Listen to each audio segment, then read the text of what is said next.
Oh, hey, you want to be on the review? Is that what you want? Do you want to be in this review? Is that why you're in here? Thank you. Okay. Okay. Good girl. Go, go, go. Go. Go. Alright, where was I?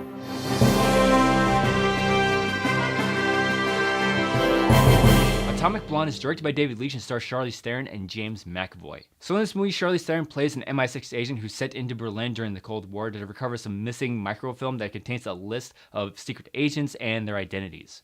And overall, there's some aspects about this film that I like. From a production standpoint, it's really good. I like the look and feel of the color and use of color in this film. There's pretty solid acting in this movie. Charlize Theron pulls off this badass, tough female secret agent really well. I know she's done some physical roles in the past with things like Mad Max Fury Road, but I can see this movie being a little bit more physically demanding in a different way because of the fight choreography and how gritty it is, and I'll get to that in a little bit later. James McAvoy has another solid performance under his belt with this movie. I haven't seen him in a movie that I didn't like his performance, and just whenever he's in a movie, I'm like, wow, I think that'll be pretty good. I'm gonna go see that. But the performance that really stuck out to me was Sofia Boutella. She doesn't have as much screen time as the other actors, but when she's on screen, she absolutely kills it, and I want to see her jump into more of a leading role, because everything that I've seen her in, like Kingsman, Star Trek, and more recently The Mummies, it's been more of a supporting role, and I want to see her star in a movie because I think she can absolutely carry anything that she's in.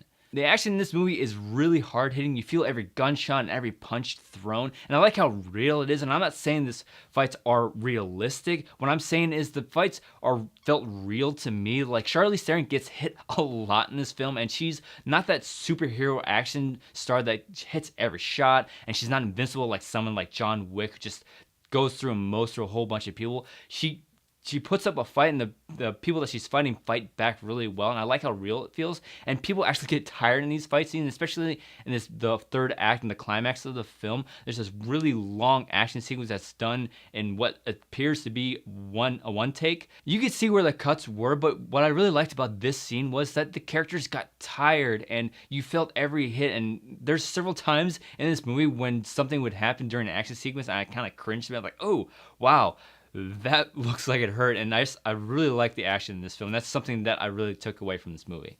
And going into this, I was really expecting to see a fun summer action movie, and it really doesn't get that way till the third act. And I really wish that the whole movie was kind of structured the way the last third of this movie was, because that's when it really gets going, and when all the spy stuff and all the spy twists start happening and the action really starts to ramp up. And that's where most of my interest was, in the latter third of this movie, and it felt like all the attention and the filmmaking was put into the third act, because the first two were just so boring. And that's really where this movie falters, in the first two acts, and it has a lot to do with the writing and the editing. And because for the most part, this movie really struggled to hold my interest the entire time. There were some couple parts where the plot got pushed forward and it really piqued my interest, but for the most part, they would start introducing story elements that really just made the plot confusing. And it's like, wait, I thought they were here for this, but now they're here for this, and they're looking for that, and it kind of made it hard to follow at points. And there's a couple of scenes and sequences that I felt just led kind of nowhere. And the movie had the benefit of being told non-linearly, which I'm all for if it's done right. And I just felt that if they would have just moved things around a bit and moved some story elements up a bit and pushed a couple of twists back, things would have happened a little bit more organically and just be a little less confusing, and I would have enjoyed the movie a little bit more.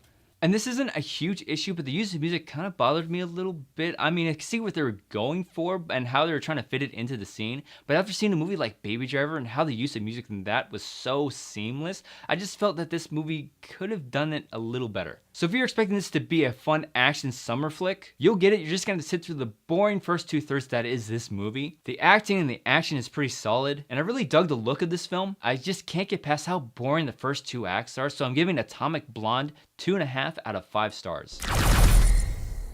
So if you're going to go see Atomic Blonde, or if you already saw it, let me know what you thought of it in the comment section below. Be sure to hit that thumbs up button if you like this review, and check out some of my other videos while you're at it. To stay up to date on all of those, hit the subscribe button right there. Thanks as always for watching, and I'll see you in the next video.